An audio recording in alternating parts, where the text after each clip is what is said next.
حیات الصحابہ جلد اول۔ مضمون: حضور صلی اللہ علیہ وسلم کا بکر بن وائل کے نام خط۔ بسم اللہ الرحمن الرحیم۔ حضرت مرثد بن ذبیان رضی اللہ عنہ فرماتے ہیں کہ ہمارے پاس حضور صلی اللہ علیہ وسلم کا خط آیا۔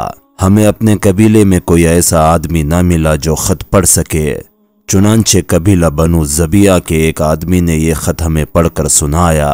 خط کا مضمون یہ تھا: یہ خط اللہ کے رسول صلی اللہ علیہ وسلم کی اور سے بکر بن وائل کے نام ہے، تم لوگ مسلمان ہو جاؤ، سلامتی پالو گے۔ حضور صلی اللہ علیہ وسلم کا بنو جزامہ کے نام خط۔ بسم اللہ الرحمن الرحیم۔ حضرت معبد جزامی رضی اللہ عنہ فرماتے ہیں کہ حضرت رفاعہ بن زید جزامی رضی اللہ عنہ حضور صلی اللہ علیہ وسلم کی خدمت میں گئے۔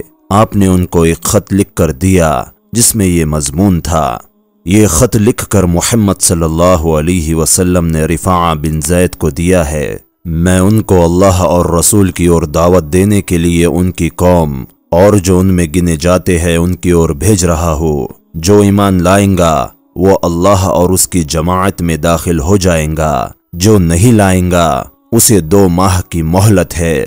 جب یہ اپنی قوم کے پاس آئے تو سب نے ان کا کہا مان لیا۔ معزز سامعین و ناظرین، اس ویڈیو کو دیکھنے کے بعد آپ کے ایمان اور آپ کے علم میں اگر اضافہ ہوا ہو تو اس ویڈیو کو ایک لائک کر کے اس چینل کو سبسکرائب کر لے اور اسی طرح کی انفارمیٹیو ویڈیوز دیکھنے کے لیے ہمارے اس چینل سے جڑے رہے۔